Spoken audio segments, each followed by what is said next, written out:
Hello guys, welcome back to my YouTube channel Mahavir studies. और कैसे हो आप लोग? आज मैं बहुत दिनों के बाद ये वाली वीडियो डालने के लिए जा रहा हूँ और मैं कई दिनों से वीडियोस नहीं डाली थी, लेकिन कोई बात नहीं, मैं फिर से आ चुका हूँ और मैं अब दोबारा से वीडियो डालना शुरू कर रहा हूँ। तो चलिए भाई, बिना टाइम वेस्ट किए इस वाली वीडियो की तरफ बढ़ते हैं और 10th क्लास का चैप्टर नंबर 4 जिसकी हम भाई वीडियो बनाने के लिए जा रहे हैं, इकोनॉमिक सब्जेक्ट से यानी कि अर्थशास्त्र से ये वाला चैप्टर है और इसका नाम है वैश्वीकरण और भारतीय अर्थव्यवस्था। इसको भाई हम शुरू करने के लिए जा रहे हैं। ठीक है भाई, तो चलिए भाई, अब हम इसको पढ़ने से पहले हम वही है, हर बार की तरह जब चैप्टर पढ़ते हैं तो चैप्टर शुरू करने से पहले मैं क्या बताता हूँ? अरे वही बताता हूँ भाई, कि पहले हमें चैप्टर का मीनिंग पता होना चाहिए, उसके बाद हमें किसी भी चैप्टर को शुरू करना चाहिए। और ये वाले जो चैप्टर है भाई, मैं नोट्स के साथ फुल नोट्स लिख करके लेकर के चल रहा हूँ और वही सारे सारे मैंने लिख भी रखे। आप चाहे तो इन्हें अपनी कॉपी में नोट कर करके लिख सकते हैं। अच्छे खासे इससे नंबर आप लोगों के एग्जाम में आ सकते हैं अगर आप इन नोट्सों से पढ़ते हो तो। ठीक है भाई, तो चलिए भाई, बिना टाइम वेस्ट किए पढ़ते हैं अपने चैप्टर की ओर। तो भाई देखिए, वैश्वीकरण, सबसे पहले भाई जो वैश्वीकरण है इसका मतलब क्या होता है? भाई वैश्वीकरण, वैश्वीकरण यानी कि विश्व। हाँ भाई, विश्व ही है इसका मतलब। लेकिन जो वैश्वीकरण है इसका मतलब एक और निकलता है क्या, कि भाई वैश्वीकरण जो है वो है क्या, यानी कि विश्व में देखो भाई, कोई भी एक देश है, यानी कि भाई वैश्वीकरण का मतलब क्या है? कोई एक देश है, कोई एक ए देश है और कोई एक बी देश है। ठीक है भाई, अब इन दोनों के साथ में भाई क्या होता है? व्यापार होता है, लेन देन होता है। ठीक है भाई, लेन देन हो रहा है, इन दोनों के बीच में व्यापार जो है वो बढ़ता जा रहा है। अब भाई जब इनके बीच में व्यापार होगा तो जाहिर सी बात है, जब ये इस वाले देश के पास जाएगा और ये वाला इस वाले देश के पास आएगा, तो ये दोनों एक दूसरे की संस्कृति को ले लेंगे, यानी कि एक दूसरे की संस्कृति को अपने अंदर एब्सॉर्ब कर देंगे, यानी कि एक दूसरे की संस्कृति या परंपरा के साथ या नेचर के साथ में जुड़ जाएंगे। इस जुड़ाव को ही हम क्या कहते हैं? इस जुड़ाव को ही हम वैश्वीकरण कहते हैं। ठीक है भाई, तो अब चलिए आगे बढ़ते हैं। तो वैश्वीकरण अपने देश की अर्थव्यवस्था को अन्य देश की अर्थव्यवस्था से जोड़ना भाई क्या कहलाता है? वैश्वीकरण कहलाता है। अब बात करते हैं निवेश परिसंपत्तियां। अब भाई ये निवेश परिसंपत्तियां होती क्या है? भाई निवेश परिसंपत्तियां, अरे भाई ये तो सबसे आसान है भाई। निवेश परिसंपत्तियां, निवेश परिसंपत्तियां क्या? भाई एक बात बताओ, आपने कोई भी एक चीज खरीदी, ठीक है, लेकिन अब मान लो आपके पास ना रुपए काफी सारे हैं, ठीक है, अब भाई आपको उनको किसी ना किसी चीज पर इन्वेस्ट करके रखने हैं ना। क्यों? अब भाई इसलिए रखने क्योंकि हमारी जेब में तो भाई रुपए बचते ही नहीं, बिल्कुल भी नहीं बचते। अब मैं तो भाई कोई दे दे, हम तो टॉफी खा लेंगे 2 मिनट में बस, और हम पे बचने ही नहीं वाले। तो उसी तरीके से भाई हम उन रुपयों को बचाने के लिए क्या करते हैं? किसी को दे देते हैं या किसी चीज में लगा देते हैं। इसी को हम कहते हैं निवेश परिसंपत्तियां। देखिए भाई पढ़ के, भूमि, जमीन, मशीन और अन्य उपकरणों की खरीद में व्यय। व्यय का मतलब क्या होता है? व्यय का मतलब होता है खर्च करना या लगाना। की गई मुद्रा को भाई हम क्या कहते हैं? निवेश कहते हैं। अगर हमने भाई कोई भी एक दुकान खरीदी, कोई भी एक मकान खरीद लिया या जमीन जायदाद कुछ भी खरीदी, हमने क्या करा? हमने उसमें भाई अपनी जो जायदाद, जो मुद्रा है उसमें इन्वेस्ट कर दी, लगा दी। तो भाई इसी को हम कहते हैं निवेश परिसंपत्तियां। ठीक है भाई, क्लियर हुआ? बिल्कुल क्लियर हो गया भाई। तो चलिए आगे बढ़ते बिना टाइम वेस्ट किए। वैश्वीकरण के प्रतिस्पर्धा के नुकसान का उल्लेख, यानी कि भाई इसमें हमें बताना नुकसान कह लो या कुप्रभाव। बात एक ही है, नुकसान और कुप्रभाव, बात वही है। ठीक है भाई, अब भाई देखिए हम इसमें क्या करेंगे, हम इसमें भाई करेंगे जो वैश्वीकरण है उसकी जो प्रतिस्पर्धा। अब भाई एक बात ये बताइए, वैश्वीकरण है, वैश्वीकरण से भाई क्या हो गया? छोटी सी एक चीज हो और इसको और समझ लो आसानी से, और ये काफी अच्छी चीज है। आपको चैप्टर इसमें समझने में बहुत ज्यादा आसानी मिलने वाली है। इस वाले चैप्टर को एकदम मस्त तरीके से समझाऊंगा। तो चलिए इसमें क्या है, देखिए भाई क्या आ जाता है? वैश्वीकरण के कारण प्रतिस्पर्धा। अब ये भाई जो प्रतिस्पर्धा आ जाता है, प्रतिस्पर्धा, है ना, ये जो वर्ड है इसको भाई हम कहते हैं कंपटीशन। क्या कहते हैं? कंपटीशन। देखिए भाई, जैसे भाई मान लो क्या हो जाता है, देखो भाई पहले होता था क्या, कि भाई अगर हमारा भारत है, हमारा भारत है और इसके अंदर कोई भी एक व्यक्ति है जिसकी क्या दुकान है, कौन सी दुकान है, या कोई भी ये भारत मान लो या कोई भी एक क्षेत्र है, हाँ क्षेत्र, एरिया। ठीक है भाई, वहां पर भाई क्या है कि कोई भी एक व्यक्ति है जिसकी कौन सी दुकान है? कंप्यूटर की दुकान है, कंप्यूटर की। ठीक है, अब भाई वो कंप्यूटर बेच रहा है। ठीक, अब भाई एक बात ये बताओ, जब भाई वो बंदा कंप्यूटर बेच रहा है ना, पूरे पूरे क्षेत्र में सिर्फ एक ही बंदे की दुकान है, बस और किसी की है ही नहीं। अब भाई जब ये बंदा कंप्यूटर बेच रहा है तो भाई जाहिर सी बात है हम इस बंदे के पास ही जाएंगे, क्योंकि भाई ये कंप्यूटर बेच रहा है तो हम भाई इसी बंदे के पास में जाएंगे, हाँ भाई तू हमें कंप्यूटर दे दे, चाहे अब वो लो क्वालिटी का हो चाहे वो अच्छी क्वालिटी का हो, उससे कोई फर्क नहीं पड़ता। बस हमें भाई चाहिए, क्यों? क्योंकि भाई पूरे पूरे क्षेत्र में यही इकलौता है, दूसरा किसके पास जाएंगे, है ना भाई। अब भाई क्या हो गया, वहीं पर वैश्वीकरण हो गया। अब वैश्वीकरण वैश्वीकरण से भाई क्या हो गया, अब जहां पर एक क्षेत्र के अंदर केवल एक ही व्यक्ति की दुकान हुआ करती थी, अब वहीं पर एक क्षेत्र के अंदर और भी कई सारी दुकानें मौजूद होने लगी, कई सारे लोगों ने भाई अपनी अपनी दुकानें खोल ली। क्यों? क्योंकि भाई उन लोगों ने भी क्या किया, कंप्यूटर्स जो थे अन्य देशों से खरीदना शुरू कर दिए। कैसे? क्योंकि जो वैश्वीकरण है उसका मतलब ही भाई यही होता है, अन्य देशों के साथ में व्यापार। अभी मैंने आप लोगों को बताया था ए बी करके, अन्य देशों के साथ में जो जुड़ाव हो जाता है इसी को हम कहते हैं वैश्वीकरण। ठीक है भाई, तो यही था इसमें। तो भाई क्या हो जाता है, जब ये व्यक्ति भाई एक एरिया में कंप्यूटर बेचता तो सभी लोगों को इससे ही खरीदना पड़ता था, लेकिन अब दूसरा एक व्यक्ति और है, इसने भी भाई क्या कर दिया, कंप्यूटर की दुकान खोल दी। और जब भाई इसने अपनी शॉप खोल दी, इसके पास थे अच्छे अच्छे क्वालिटी के। अब भाई इस बंदे के बिकने बंद हो गए, क्यों? क्योंकि इसके जो कंप्यूटर्स थे वो बहुत ज्यादा अच्छे थे यार, अच्छी क्वालिटी के थे। जाहिर सी बात है भाई, आप किसके पास जाओगे किसी भी चीज को खरीदने के लिए? चप्पल एक बंदा ऐसा जो ओनली रिलैक्सो की चप्पल देता है बस, लेकिन एक बंदा ऐसा जो रिलैक्सो की तो देता ही है, लेकिन और भी कई सारी अच्छी अच्छी क्वालिटी की रिलैक्सो में नई नई डिजाइन ला करके देता है। आप उससे ज्यादा खरीदना पसंद करोगे, या एक जो सिंपल से मॉडल हमारे आदमखोर जमाने से चलता हुआ आ रहा है वो वाला डिजाइन पसंद करो? जाहिर सी बात है नई डिजाइन पसंद करो ना। तो उसी प्रकार से इन लोगों ने भी भाई क्या कर दिया, जो नए प्रकार के जो कंप्यूटर थे उसे खरीदना शुरू कर दिया, और इसकी जो थी दुकान चलना बंद हो गई, और इसकी काफी ज्यादा मात्रा में चली। तब भाई इसने देखा कि यार ये नए पार्ट्स लेकर के आया और अच्छे भी हैं इसके, तो भाई इसकी ज्यादा चल रही है, मैं भी ऐसे ही करता हूँ। तो फिर भाई ये क्या करेगा, ये भी अच्छी क्वालिटी के लाएगा, ये भी अच्छी क्वालिटी के लाएगा, है ना भाई। अब दोनों के अंदर क्या हो जाएगा, प्रतिस्पर्धा हो जाएगी। क्या हो जाएगी, प्रतिस्पर्धा। और मैं तुम्हें यही बताने जा रहा हूं भाई प्रतिस्पर्धा क्या होती है। वैश्वीकरण के कारण प्रतिस्पर्धा के कुप्रभाव, कुप्रभाव का भाई मतलब होता है गलत प्रभाव, गंदे प्रभाव का उल्लेख, उल्लेख का मतलब होता है बताना। ठीक है भाई। अब भाई जो वैश्वीकरण आया है, वैश्वीकरण के कारण से भाई क्या हुआ है, प्रतिस्पर्धा हुई है। अब भाई जो प्रतिस्पर्धा हुई है इसके कुछ गलत भी तो प्रभाव हैं।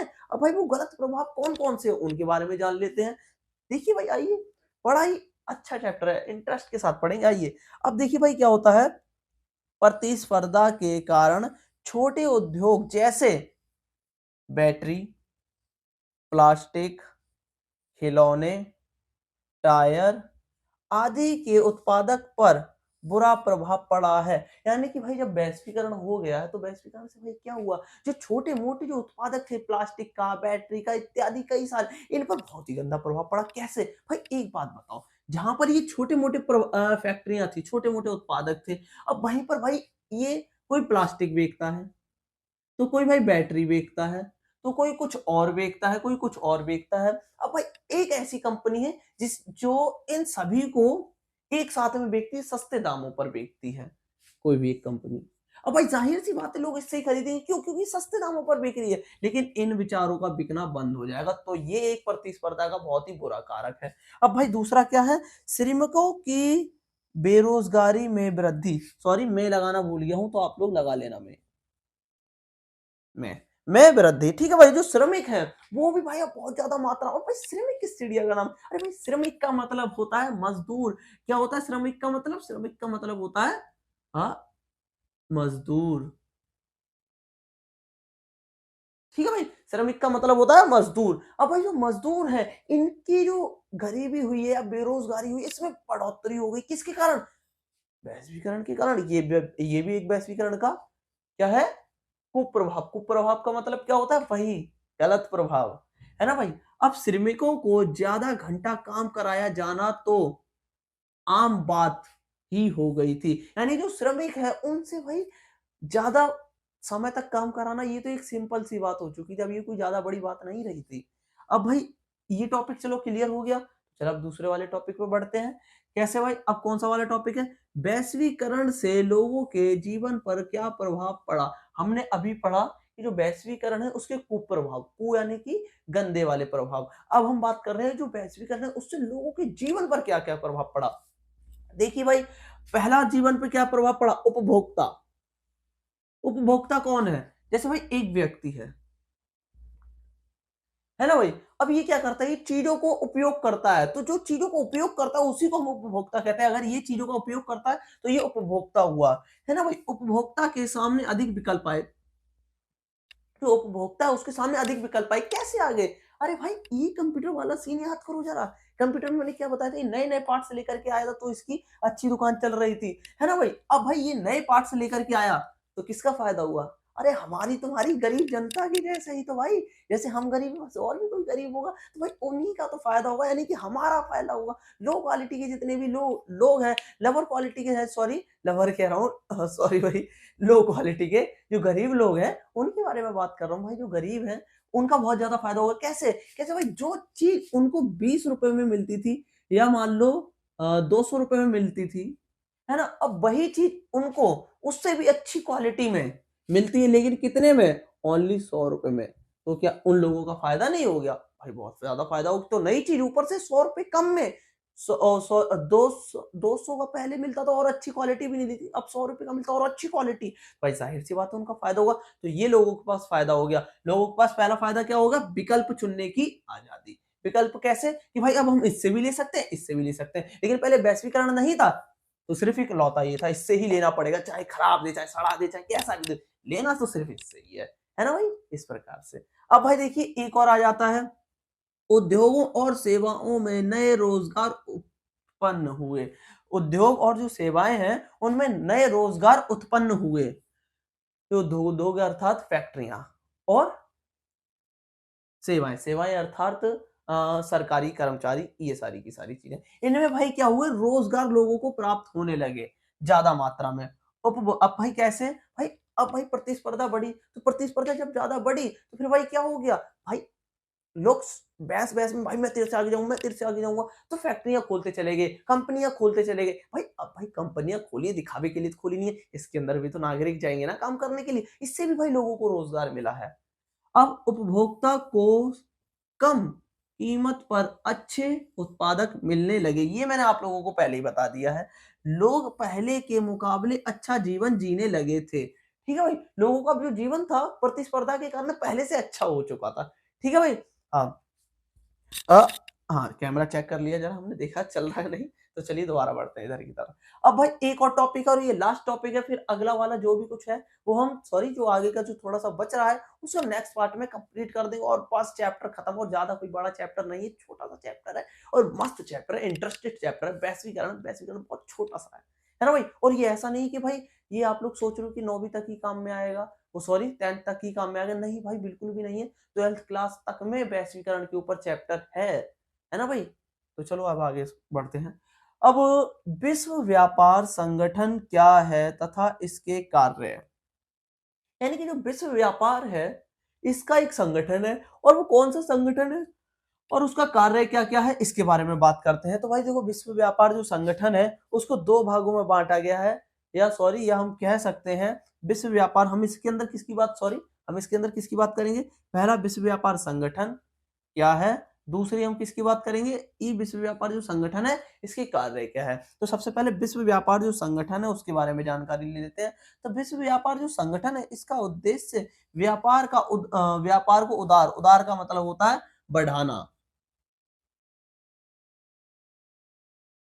बढ़ाना, उदार बनाना और मुक्त व्यापार की सुविधा देना। ये होता है विश्व व्यापार का उद्देश्य। अब भाई बात करते हैं विश्व व्यापार का कार्य क्या होता है ना भाई? विश्व व्यापार यह एक अंतर्राष्ट्रीय व्यापार से संबंधित नियमों को निश्चित करता है या निर्धारित करता है। ये भाई क्या करता है? इसका कार्य क्या है? विश्व व्यापार संगठन का भाई कार्य ये है कि ये व्यापार से जुड़े हुए सारे के सारे नियम कानूनों को बनाता है कि किस देश से कितना टैक्स लेना चाहिए, किस देश को कितना देना चाहिए। ये सारी की सारी जो चीज़ें हैं व्यापार से रिलेटेड, या किसी भी देश में जाने के लिए क्या-क्या होना चाहिए या कितना व्यापार करना चाहिए, ये सारे के सारे जो नियम कानून जो किससे रिलेटेड है? व्यापार से रिलेटेड है। इन सारे कानूनों को कौन बनाता है भाई? इन सारे कानूनों को बनाता है विश्व व्यापार संगठन। अब भाई बात करते हैं, ये भी देखना इसका कार्य है कि जो बनाए गए जो कानून है, क्या इनका सही से प्रयोग हो रहा है या नहीं? ये इसके भाई कार्य होते हैं, किसके? विश्व व्यापार संगठन के। तो भाई यहीं के साथ में हमारा जो चैप्टर है वो खत्म हो जाता है। लेकिन भाई अगर वीडियो अच्छी लगी हो, दिल से अच्छी लगी हो, लाइक ठोक देना, एक ठोक देना बस, है ना भाई? और सब्सक्राइब भी कर देना, और हमारे आने वाली जो वीडियो आप तक पहुंच सके इसलिए नोटिफिकेशन ऑन कर देना, ठीक है भाई? और तब तक के लिए जय श्री राम, मिलते हैं अगली वीडियो में।